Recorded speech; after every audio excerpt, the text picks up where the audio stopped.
warahmatullahi wabarakatuh. Hai, apa kabar semuanya? Semoga selalu dalam keadaan sehat dan tetap semangat walaupun belajar di rumah. Kembali lagi bersama saya, Mutiara Rahmadani Putri, dalam pembelajaran fisika di SMA Negeri 5 Bagan Senembah, Provinsi Riau. Dalam kesempatan kali ini kita akan membahas tentang suhu. Apa yang kalian rasakan ketika mandi di pagi hari atau waktu berjalan di bawah terik matahari?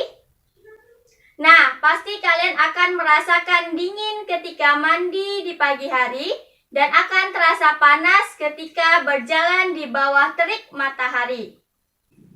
Ukuran panas atau dingin yang kalian rasakan biasanya disebut dengan apa? Ketika kalian mandi di pagi hari akan terasa dingin dan akan terasa panas ketika kalian berjalan di bawah terik matahari.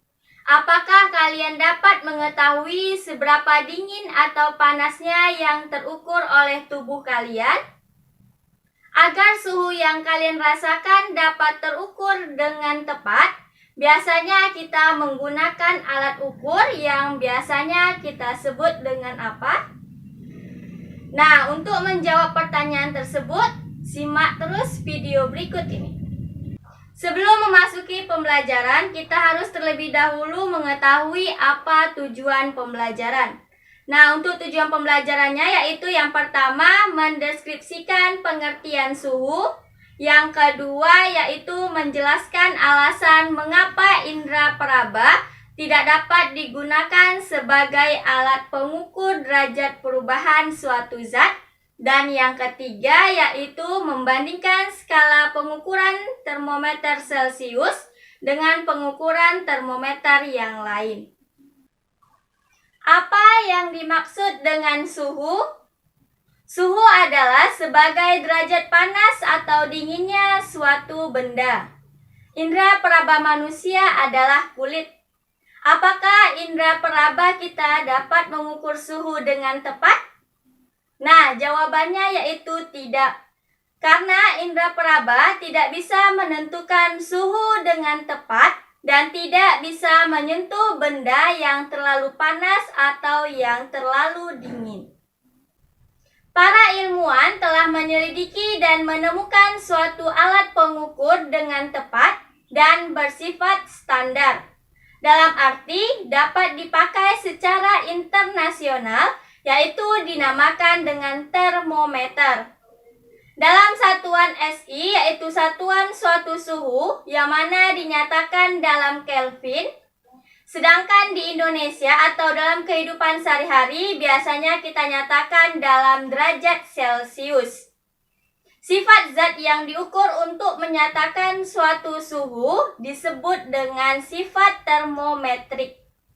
Ada banyak termometer, tapi cara kerjanya selalu bergantung pada sifat zat yang berubah terhadap suhu.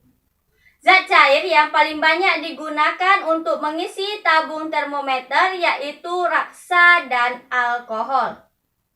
Kedua zat cair tersebut memiliki keuntungan dan kerugian, yaitu yang pertama raksa. Raksa memiliki keuntungan yaitu mudah dilihat karena mengkilap, pemuaiannya teratur, tidak membasahi dinding, jangkauan suhunya cukup besar yaitu minus 39 derajat Celcius sampai 357 derajat Celcius. Nah, untuk kelemahan dari raksa yaitu harganya mahal, tidak dapat mengukur suhu sangat rendah, kurang dari minus 39 derajat Celcius, dan yang ketiga merupakan bahan beracun. Nah, untuk alkohol memiliki keuntungan yang pertama yaitu harganya murah, yang kedua lebih teliti untuk perubahan yang sangat kecil karena pemuaiannya cukup besar, dan yang ketiga titik bekunya rendah yaitu minus 122 derajat Celcius. Nah, untuk kelemahan dari alkohol yaitu titik didihnya rendah yaitu 78 derajat Celcius sehingga tidak bisa mengukur suhu yang tinggi. Yang kedua, tidak berwarna sehingga sulit dilihat. Dan yang ketiga, membasahi dinding. Dibandingkan dengan termometer raksa, termometer alkohol tidak dapat mengukur suhu yang tinggi karena titik didihnya 78 derajat Celcius. Tetapi alkohol dapat mengukur suhu yang lebih rendah karena titik bekunya pada suhu minus 144 derajat Celcius. Jadi, termometer yang berisi alkohol baik untuk mengukur suhu yang rendah, tetapi tidak dapat mengukur suhu yang tinggi.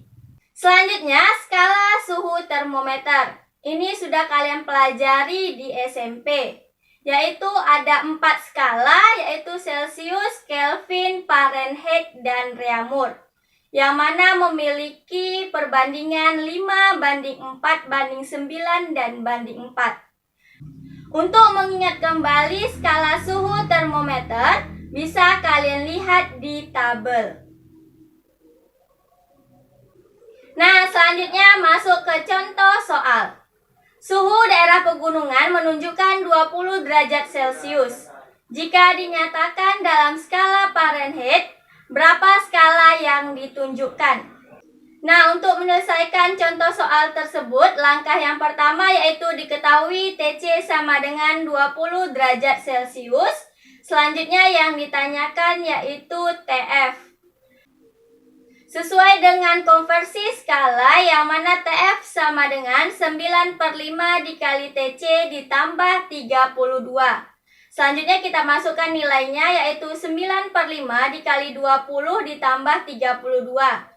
Nah, 9/5 kali 20 itu sama dengan 36, selanjutnya ditambah 32, sehingga hasilnya sama dengan 68 derajat Fahrenheit. Jadi, skala pada termometer Fahrenheit menunjukkan skala 68 derajat Fahrenheit. Nah, selanjutnya perhatikan termometer X dan Y pada gambar berikut.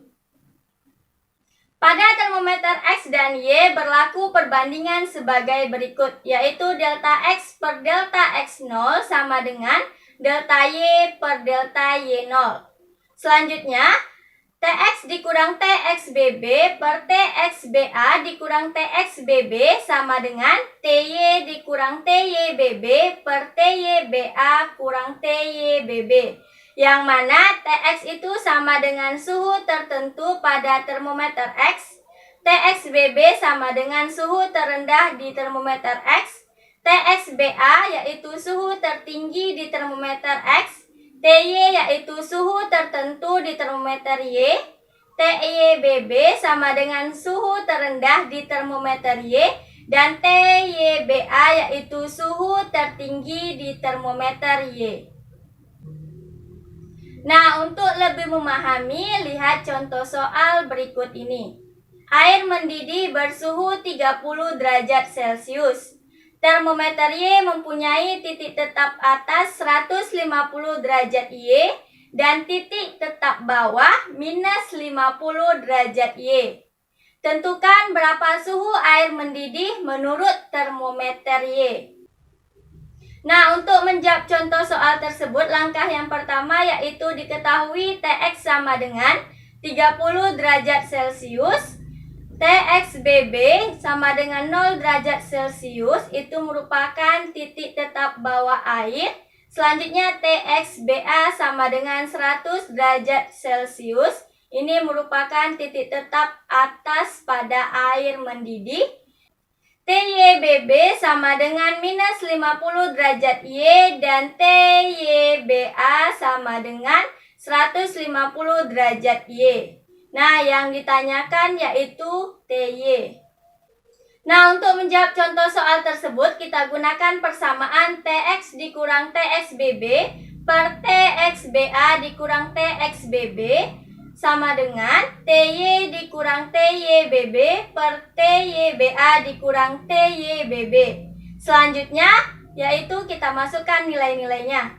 30 dikurang 0 per 100 dikurang 0 sama dengan TY dikurang minus 50 per 150 dikurang minus 50. Nah, selanjutnya 30 per 100 sama dengan TY ditambah 50 per 200. Nah, selanjutnya kita kali silang, yaitu 100 TY ditambah 5000 sama dengan 6000. Selanjutnya 100 TY sama dengan 6000 dikurang 5000 sama dengan 1000.